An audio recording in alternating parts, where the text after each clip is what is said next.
Welcome to the podcast, She is Fab, where we discuss all things fab, women empowerment, and life coaching. My name is Evelyn, also known as the Fab Chiefess, and I am a mindset transformation coach. Today, I have the pleasure of speaking to Janis Isaman, who is the owner of My Body Couture. Welcome. Hello. I'm so glad to have you here today. Your story is very inspirational and very unique, so I'm excited to get into all about you. But let's start with My Body Couture. Tell us a little bit about that. Yeah, so I'm a movement specialist, and I primarily help people feel better in their body. And what that really means is that I work with people who have body aches and pains that weren't caused by some sort of impact injury, such as an accident. So broadly speaking, people come to me because their back hurts, their neck hurts, their knee hurts, their hip hurts, their foot hurts, you name it. I've seen it all. And they have often been to another specialist. So they have often been to massage or chiropractic or acupuncture. And while all those are really, really great disciplines, I actually refer clients back and forth to those practitioners. What my particular client base finds is that they get temporary relief, and then they go back to the rest of their life, and their neck hurts, their back hurts, their knee hurts, whatever it is. So sometimes that's actually somebody who wants to do athletics, and sometimes that's people who just want to live or want to travel or want to, get out in the garden. So I often describe myself as kind of that center of the Venn diagram between a physiotherapist and a personal trainer. So my job really is about helping you feel really good in a way that you can sustain, and then get out there and move your body. And for different people, that's going to look like really traditional exercise formats. And for other people, that's going to be raising kids and taking walks. So we really do customize solutions for people based on their lifestyle. And really, it's all about getting people in a place where their bodies feel as free and as easy as they did when they were 10. That's great. So obviously, mental health is important, but so is physical health. So you're providing a great service. I know that there is a lot of education you went through to offer these individual services and help folks with their physical health. And I know that it was prompted by your own experience. So you want to tell us about that, how you went from one to the other? Yeah, I had a completely different career in the middle. But the genesis of my business, as many business owners will tell you, especially in the personal service industry, I really created the kind of business to provide a solution that wasn't available for me at a time when I had a problem. So many, many years ago, I started running, and I didn't have a traditional athletic background. So when I started running, my body actually, what I know now is that my body didn't actually have the appropriate musculature to actually sustain that activity. So I got injured, and it came in the form of a really common injury called runner's knee.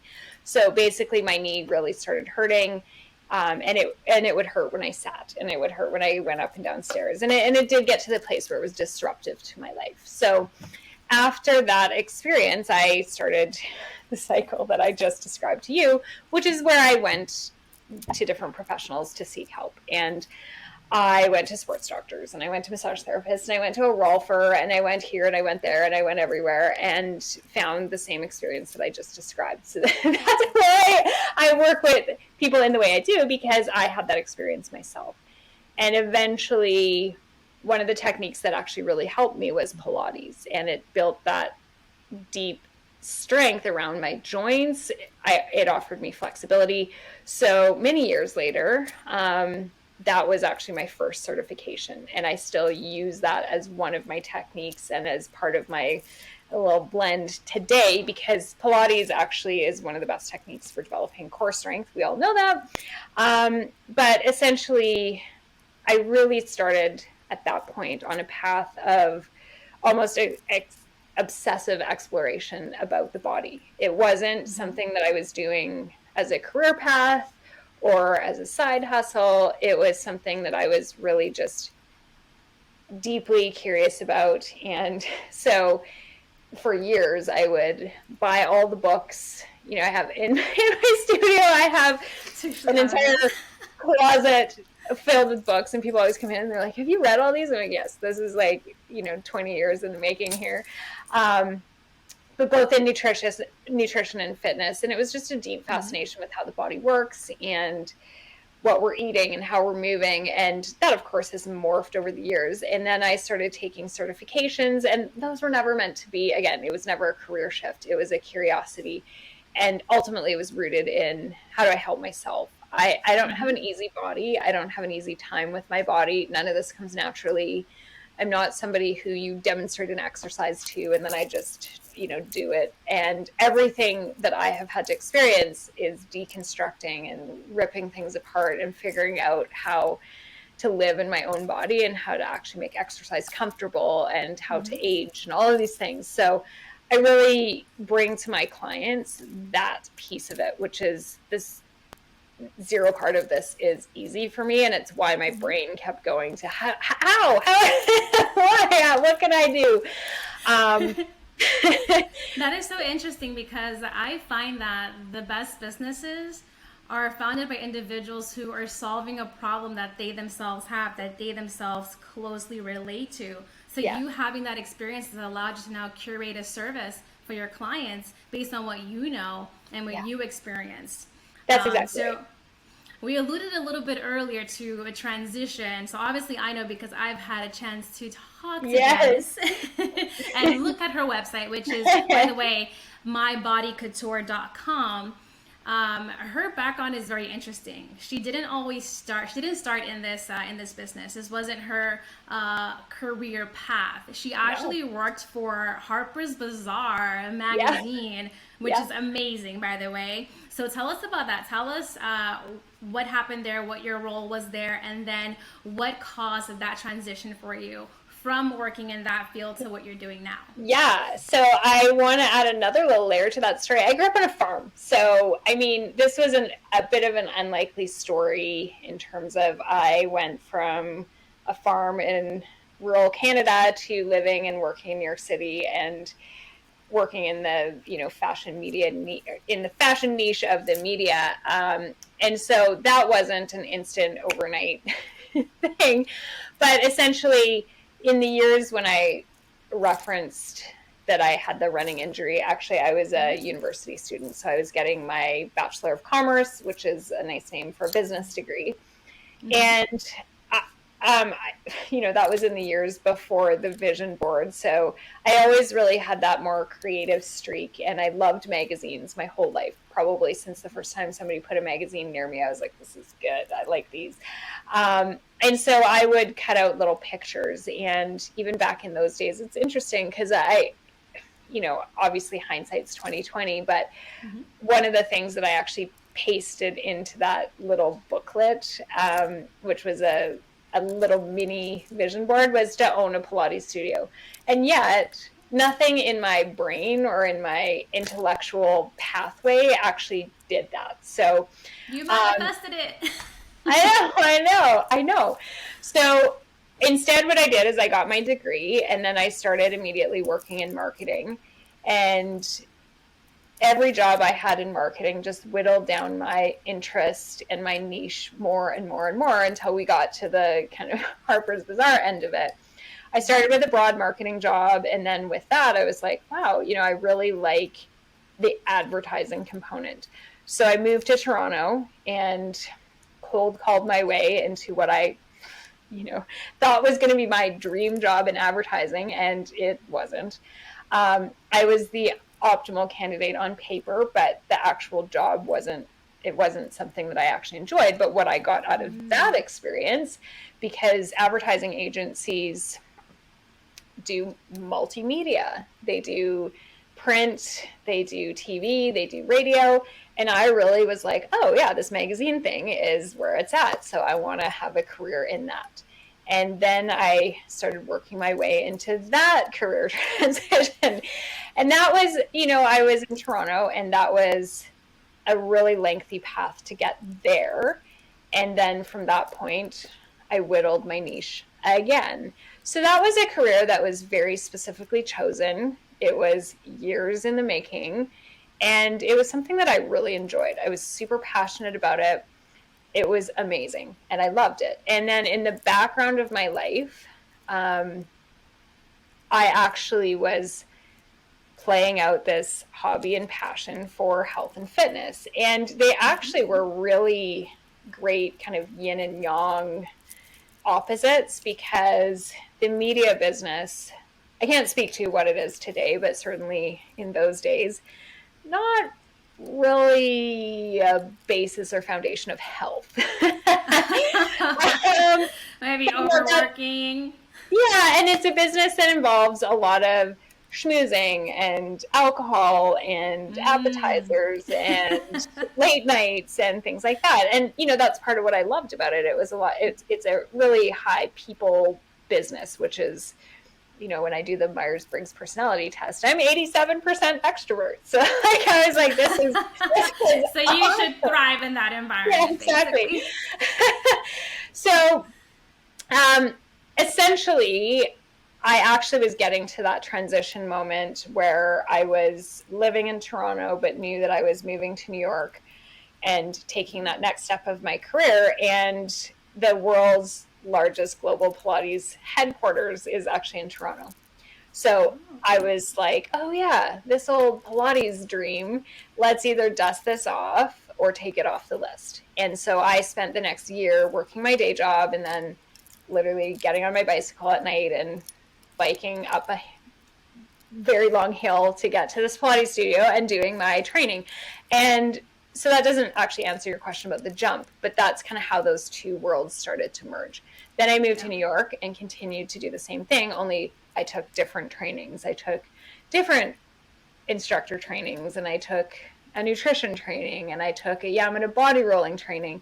And in my head, this was, how we all have hobbies. That was it.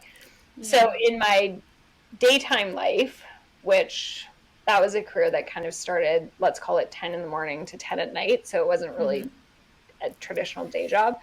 Yeah. A lot of time invested there. Yeah. I mean, anybody who lives in New York will tell you that that's kind of how that world works.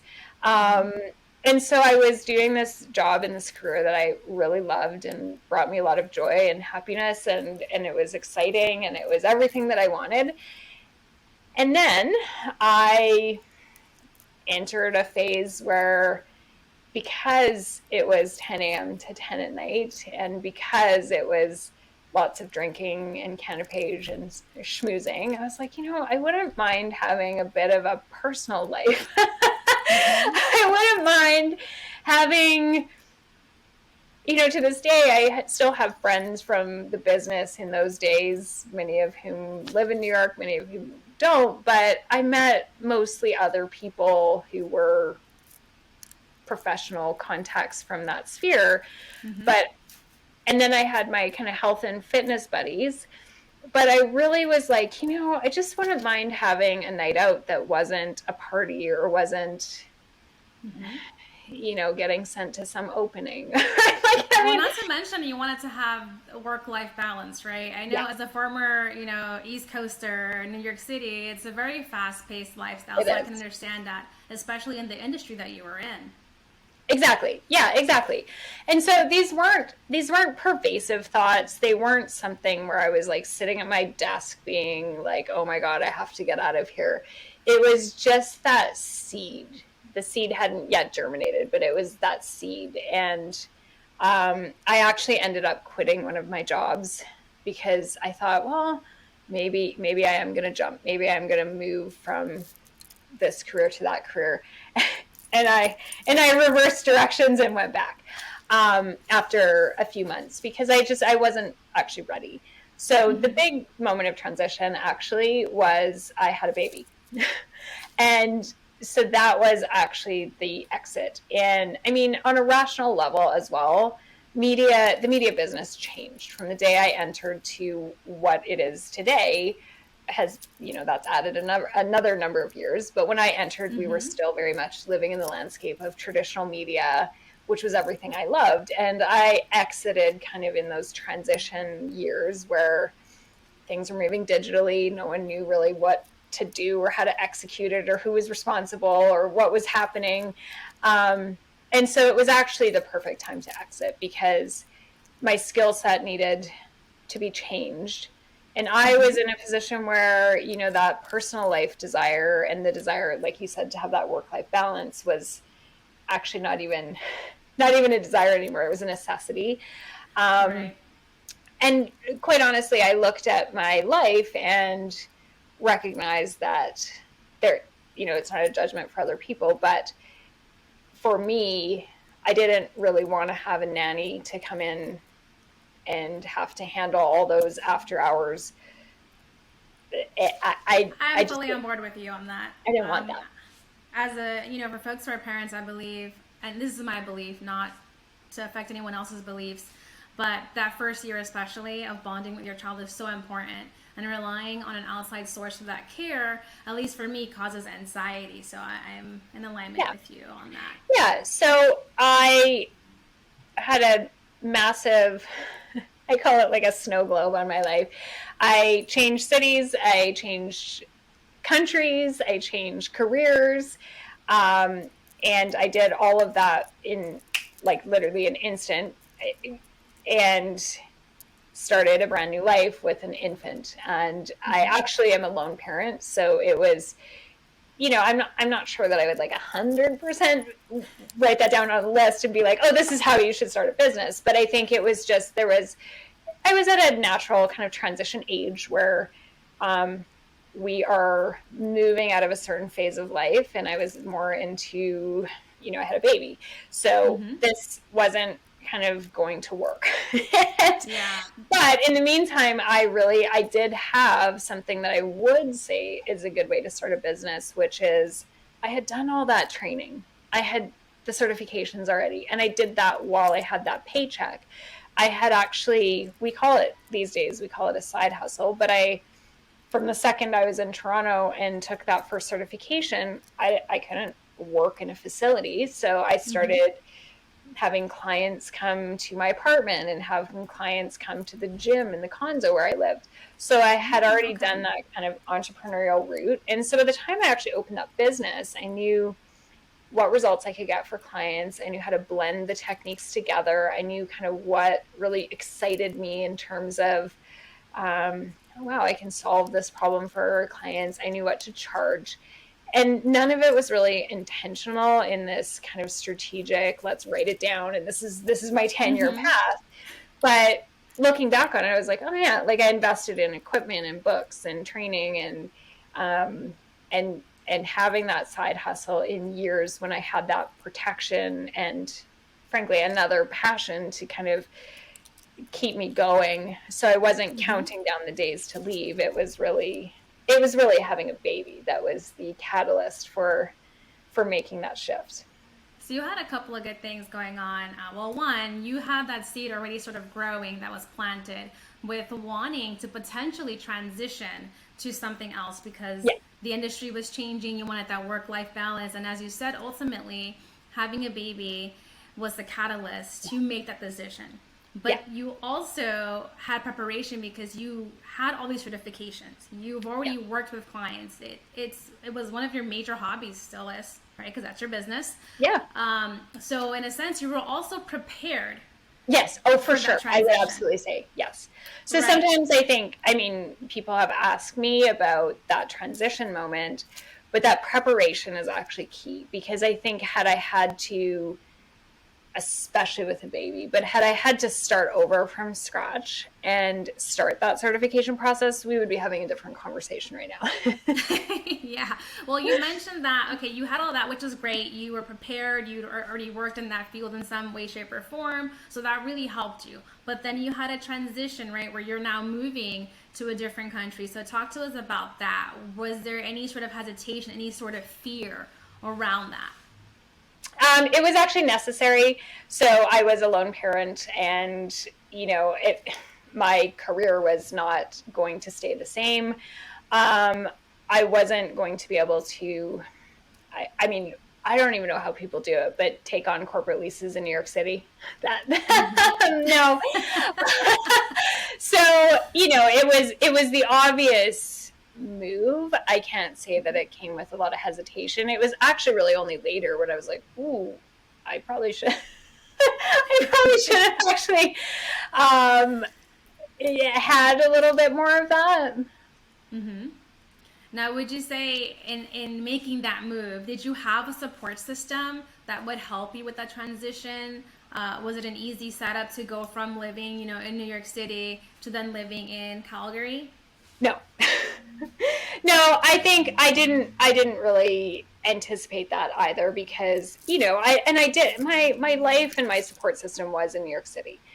My sister lives in Calgary. So what that offered me was support in a long-term sense with my child, which again, I wouldn't be sitting here having this conversation without that. So my friends in New York City were really helpful and supportive with the baby, but that's, you know, 1 year of help and support as opposed to, A you know, lifetime? yeah, that long Because it's term your thing that, sister? that only auntie is going to do. And my sister has a child who's 2 years older than my child, so there was, it Playdates? yeah, yes, exactly. Those two have kind of grown up as little faux siblings, and so it was not an easy transition, and because there was so many different things going on. I mean, I think almost everybody who's had a baby can tell you that that's a lengthy transition because your identity as a woman changes, your role in society changes, you Mm-hmm. become a caretaker, etc. There's a lot there that takes a lot of time to kind of unpack and move through and try to figure out what's going on. But then I Mm-hmm. also was simultaneously becoming a business owner.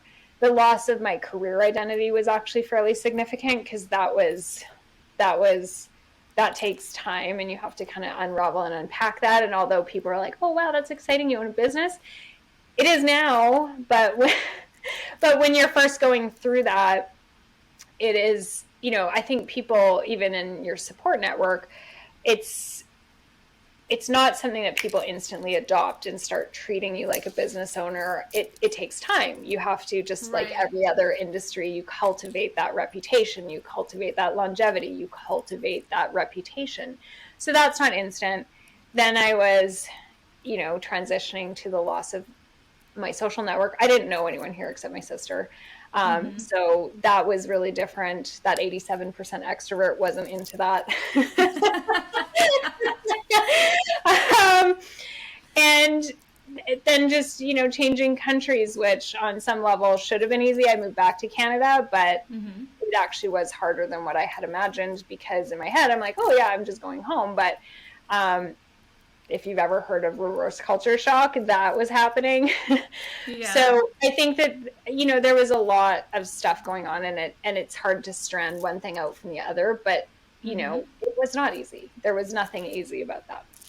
So you made a good point when you talked about your identity, right? And having to shift from one persona or one identity to another based on what was changing in your life, career, having a baby, moving to another country. Can you expand more on some of the emotions that brought up in you? Maybe anything to do with your esteem or confidence or imposter syndrome? What range of emotions were you Yeah. going through during that whole transition? Yeah, I think especially on the career piece. When we hand someone a business card, especially, quite honestly, if we're at this position where we work for a company that we're really proud of, that has a reputation, that, you named it in the intro, we have brand familiarity with that. There's automatically doors open, handshake, things like that. And it's not something I created, that's just the way it is. And then to take that away and put my name on a business card and have none of that kind of security was it did create imposter syndrome because I'm like, yeah, I signed a lease on this place, but I have no idea what I'm doing. And no one has built that reputation. No one has heard of the brand. No one, it means nothing. You hand it to someone and it felt to me like I wasn't even secure in that. And so I went from something that was rock solid, that people recognize, that has a reputation, that it did open doors, to, you know, that same phone call from, hi, I just started a business a month ago, doesn't mean the same thing. And your phone calls don't get returned, and etc. And so it has nothing to do with you as a human being. It's just something that's actually quite external in how other people respond. But what that did for me was it just made the whole transition like even a little shakier, because there wasn't that sort of trampoline underneath me. There wasn't that corporate security and that brand name where if I called someone, well, they already knew. You know, it's the difference between a cold call and a warm connection. So if you're to send in a resume that someone inside the company has already said, oh, this is my friend, you should look at this resume, versus a blind resume. Right. They'll give it more time and attention when it's coming from somebody they know. Correct. And so what I found was just, it had nothing to do with reality, but it did shake my confidence a little bit. And I did feel like, do I deserve a place at the, you know, especially in the early days, I didn't feel like I was actually an entrepreneur. And I'm not sure what I thought I needed to actually take that place and claim it. But it wasn't simply just printing out a business card and tossing up a website. It was a whole mental shift to, this is what I do. This, I'm taken seriously doing this. People know I do this. My reputation is doing this. And I say that from the perspective even of, I had done this in the background of my life for 6 years. So I wasn't doing that kind of cold cut where all of a sudden I had this new thing. I don't think there's a person who knew me that didn't know that I did this on, you know, on the side. So even with all that, there was definitely those self-doubts. There was, what am I doing? Do people respect this? How do I actually make this serious and get taken seriously, etc.? That's what's even more interesting, because yes, you transitioned from one career path to another, but the fact is that this was your hobby. You have been doing it for years. You had seen clients already. You had all these certifications, and yet somehow there was still some doubt or some feelings regarding your authority and expertise. So I find that quite interesting, because normally we're taught that the more time you do something, the more authority and expertise you have, and so the more confident you should feel in providing a service, right? But in your case, you had all of that. It's just that now you are your own business, your own entity. Yes, and it's simple, because I think when a position of authority, which could be a corporation, grants you permission, you take it. When you're an entrepreneur, you have to grant that permission to yourself. And there's a huge difference between, I can take a seat at this table, versus my boss at my company has now promoted me into that seat and trusts me. I love that statement. That one small statement says so much, right? Us giving ourselves the permission to be that authority, to take charge, to put that power out there, versus, you know, the comfortability of having somebody else dictate what you do. Yes. And I think this is I think this is a whole conversation for women that is different than for men. But I also think that we are societally taught that we wait for permission from others, and our school systems teach that. And I'm not saying that they shouldn't, but, you know, I have a child who goes to school, and that's what we do from the age of kindergarten, preschool even. We sit and we wait for the authority figure to grant us instructions. So then as an adult, of course it's going to be hard to just be like, no, I'm going to self-assign, I'm going to designate, I'm going to actually sit and have gravitas about this and give myself permission. I don't need to ask someone if I can go to the washroom. I don't need to, because, I mean, my son went to school when he was 4. So, you know, if he's 34 when he becomes an entrepreneur, that's 30 years of conditioning to try to strip off and stop waiting for someone else's permission and give it to your damn self. Right, but let's be realistic here. Societal norms, there's a big difference in how men are treated and how men operate versus how women are treated and how women operate. We Yes. essentially are taught to be a bit more meek, Yeah. to, as you said, wait for instruction and Yeah. kind of have to behave in a certain Yep. feminine way, Yep. which is not the expectation that they have of men. No, it's not. So that's No. that conditioning that we have too. Yep. Women are to be of service in our society, which means that it is typically much harder for women to stand in power and say, I am here and I deserve this. And there is a lot of research that shows that that is the case. Women have a harder time negotiating salaries. Women have a harder time negotiating contracts and being not only being taken more seriously, but also being more assertive in those conversations and having them. So That I is so think true. that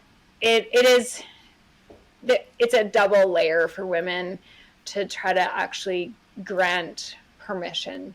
And I actually found as well that I had guilt about, I was moving out of a corporate structure, and to be fair too, it was a fluid corporate structure. It's not like I showed up at the office at 9 and left at 5 and sat at my desk and had my 1 hour lunch break. Like I had a role where I could basically structure my time however I wanted. I was in and out of the office a ton. I didn't have to report all of that to my boss. It was results based and not kind of where accountability based. So it was even more of what I would call an entrepreneurial corporate role. But I felt a lot of guilt in those early days about taking lunch. I felt guilt about working alternative hours. I felt guilt about doing anything personal during the day, even though it certainly didn't strike me as something to be guilty about if I was working till 10 at night. So I think Yeah. that just having that entrepreneurial lifestyle too, where our personal life and our business life they're more aligned and they're more merged. I really struggled to kind of be like, how do I actually give myself permission to have a personal life in certain ways? What do you think that some of that guilt stemmed from? I find that because I've experienced that myself, or obviously, well, at least in corporate structure where I've worked, it's been, okay, these are your hours. You're accountable for your day, whereas yours was more fluid. But even so, I still had guilt around, like, taking my lunch. So where do you think that stemmed from for you? Um, I definitely grew up with messaging that what I did and what I accomplished was at the end of it, that's what the value was. It's not who I am or my heart or my feelings or, not those kind of soft skills. It's like, what value are you adding? What are you accomplishing? Let's get this out on the table. And I mean, so in some level, like the languaging we use around this now is like self-worth, and my self-worth from conditioning was definitely tied to accomplishments. And so it was and remains to this day really hard to just be like, no, my self-worth is in just being, not doing. But I felt that coupled with that societal, I don't know if it's pressure is the right word, but there's a lot of conversation in society about work ethic and what we're always taught. And this is really a very masculine energy principle, but it's productivity where we make the grid and we put urgent and important and whatever. And we've got our SMART goals and we've got all of these things, and there's just a lot of conversation about productivity. And the classic American story is a hard up person who just pull themselves up by the bootstraps and works hard and then is a success. And so I think that narrative was definitely present in every way possible as well, is just, well, the way to succeed as an entrepreneur is to work hard. And I guess on a level I thought, well, if my business fails, it's probably because I didn't work hard enough. And that could be because I took lunch. Yeah. It's so funny you say that because for me, I had a wake up moment working in corporate where, I would overwork, I would go beyond my hours, I would eat at my desk and not take my lunch. And obviously that takes a toll on your mental health, right? Of As well as your course, physical yeah. health. But I had a wake up call where I really started to see how the company operated, how it treated its employees. And we had like a massive round of layoffs. And I was like, wait a minute. Some of these folks that were laid off had made major contributions to the organization, have been here for years, had massive tenure, and they were just cut like that. And I realized that no matter what an organization preaches, you are essentially providing a service. You are a number. At the end of the day, the concern for your well-being and your health is on you. It's on the organization.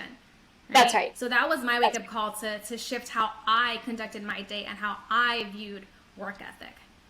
Yeah, and I think in a lot of ways, our society doesn't actually really require us to actually be adults when it comes to productivity and work. We remain actually in that sort of let's have authority figures figure it out for us, and that doesn't exist in other areas of society. We are homeowners, we are responsible for our health, we're responsible for all these other things. And this isn't to say that that was kind of a blanket statement, but there are definitely people who climb up that corporate ladder, but I think it is definitely still a different box of responsibility, a different box of adulthood, a different box of ownership. So for most people, let's be truthful here, it's not usually the CEO that quits and transitions into being an entrepreneur. There's some kind of common ages and stages and phases when people leave and make that transition, but often it's in those first 20 years of work. And so I think in a lot of ways we haven't really stepped into that sense of responsibility, accountability, independence in the way that we probably have in other areas of our life. Right. Because that's not what corporate culture is. Yeah. That's why it's so challenging for entrepreneurs, right? Because if you've worked in corporate, if you've taken, direction from another individual in the workforce, then you're not really prepared for that mindset shift. But now it's all on you. The onus, accountability, everything is dependent on you. So it can be more challenging when you have that paradigm versus when okay, you just got out of college, I'm going to start my own business. Versus I've been in corporate for 15 years. Yeah, no, totally. And I think it's, young adults go to college or university and it's a common experience to live in a dorm. And I did that. And the way I would describe that experience is it's a whole bunch of people having that same experience where none of us knew what we were doing. My mom did teach me how to cook and do the laundry and all of that stuff. But there's a huge difference between teaching me how to do it and all of a sudden, literally no one else is doing this. So, and so, I remember in those dorm years, I once literally lit a kitchen on fire. Everything was fine, but there was definitely a fire, with actual flames. You turn your laundry pink at least once, and you have those kind of crash ups, but you're in this kind of intermediate space.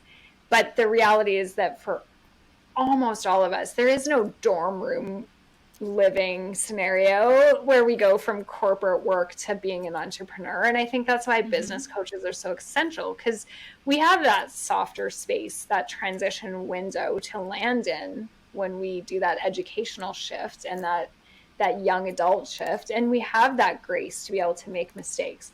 But all of a sudden, when we're talking about that entrepreneurial shift, we have hundreds of thousands of dollars at stake. We have our careers at stake.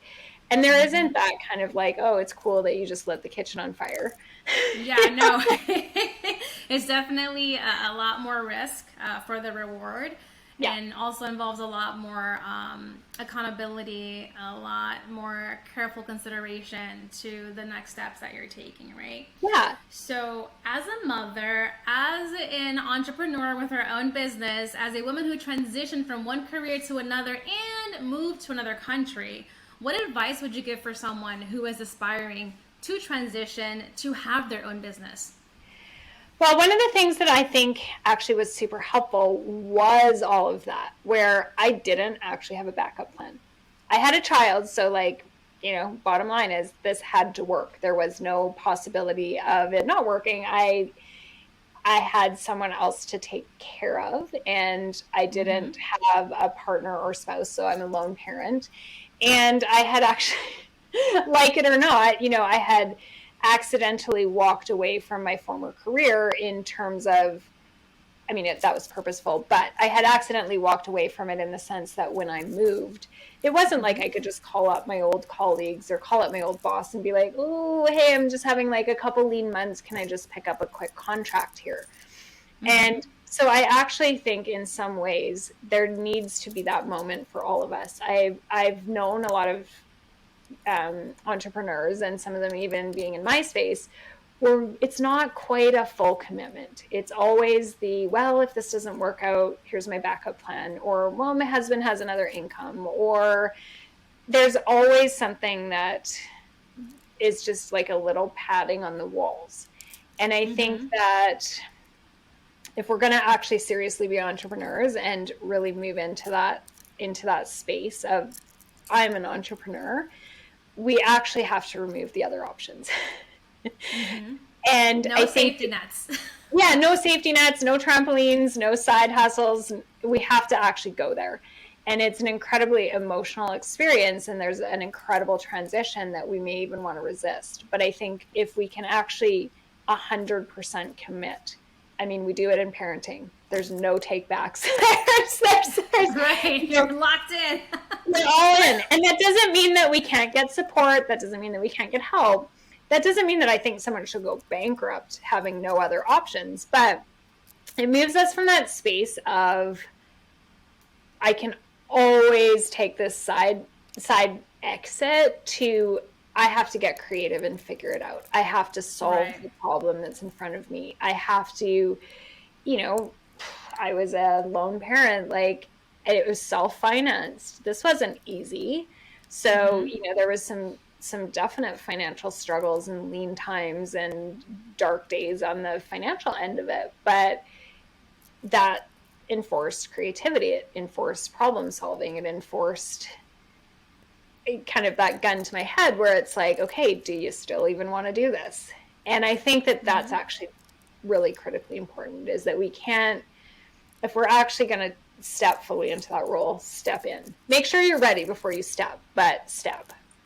Yeah, so in most cases, folks tend to have some sort of safety net or padding, whether it's a secondary income or working still a full-time job or even a part-time job, or having a support system that can kind of, back you up. But in the event that, you don't have that, obviously for you, that catalyst, it was sink or swim, right? Sink or swim. Those are your options. Yep. So as an individual who may have a safety net, you are behooven to, as you said, commit, go all in, find that why that is going to really push you to move through and not fall back on that safety net. Yeah. Yeah. I added diversified income streams later. I now have a side hustle, but I took all that away there because I think when you're in those development years, those first couple of years, it does need your full attention. You need to learn. You need to actually experience some of that transition. You actually need to be there. You can't be kind of head half in, head half out, half committed, half not committed. You actually need to actually really be there. And I'm not suggesting that you need to make this uncomfortable and painful and strip off all your, your support network or anything like that. But I do think that, you're not actually ready for that jump if you're feeling like you need 1,000 side hustles to kind of make sure that everything's okay. Right. Because you can't grow the business. Right. And then in terms of tools or resources, are there any recommendations you have for the audience on some tools or resources that might have helped you during your transition or even now as an entrepreneur? I actually have always had life coaches, health coaches, and business coaches. So I actually feel like one of the most important things as an entrepreneur is our own sense of groundedness, knowing who we are, working through our stuff. Entrepreneurship is super different than corporate work because our identities are wrapped in the success of that business. And we don't simply shut the office door at 5, go home, enjoy the weekend, and don't think about it until Monday. And certainly, I mean, I'm not suggesting that everyone in the corporate world does that either, but at the end of it, we're not typically holding that responsibility. So I often actually, because my son and my business have, more or less, they're the same age, give or take. It's like having a second child, where when we're a parent, we don't just shut the door and say, okay, it's weekend, just click the brain off. You lay in bed at night and you think through problems, and you have that sense of responsibility.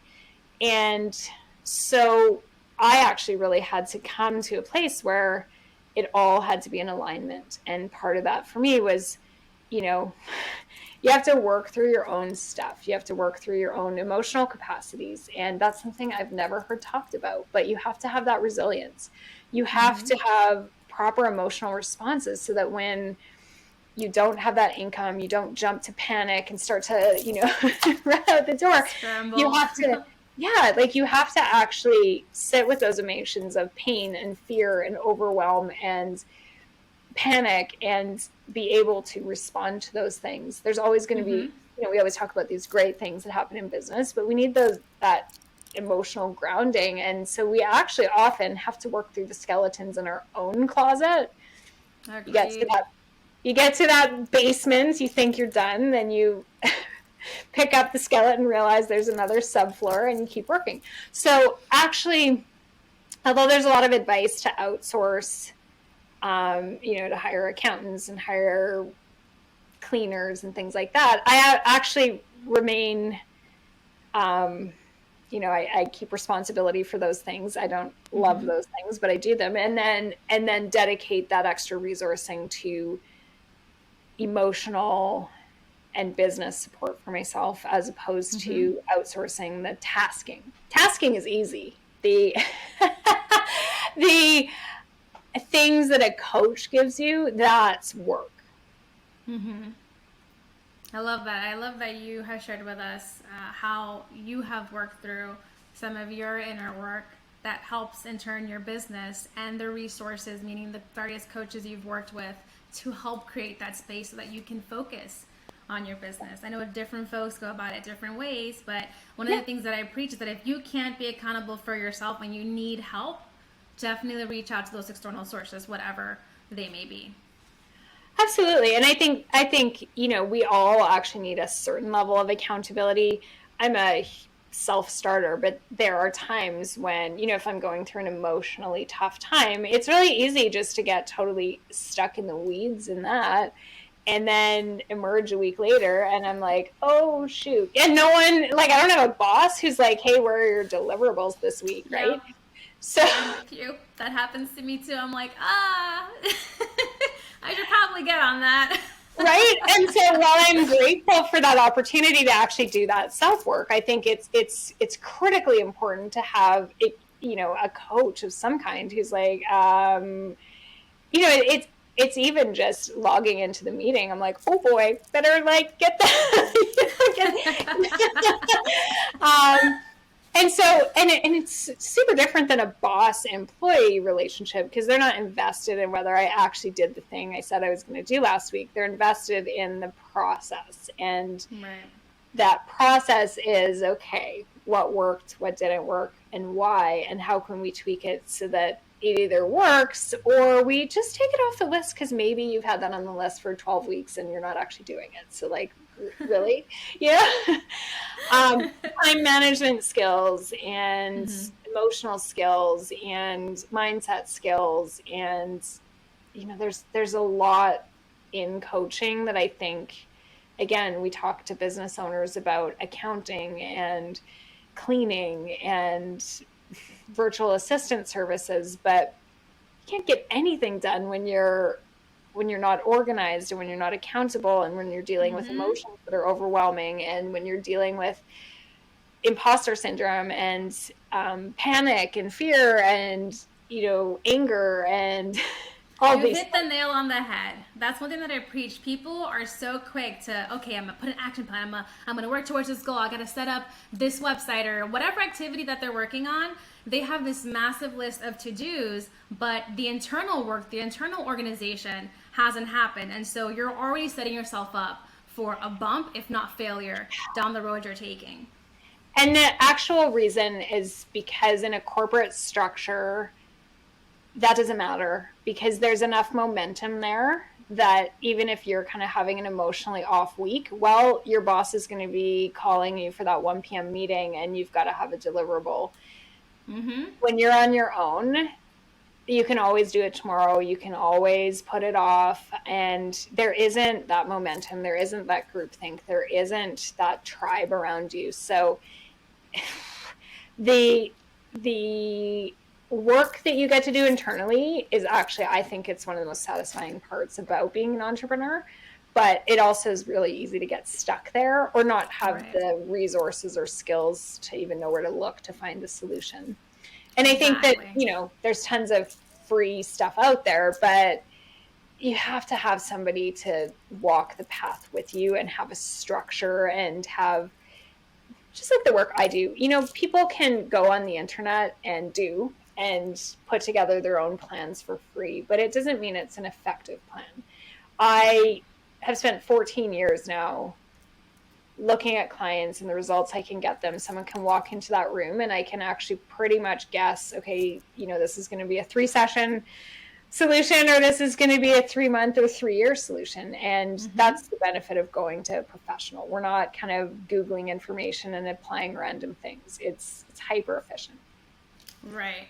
So as we mentioned earlier, audience, I hope you're taking all these wise tidbits from Janis today. So her website is www.mybodycouture.com. Is there any other way they can get in touch with you, learn more about your services? Well, I'm all over the internet. I'm on all the things.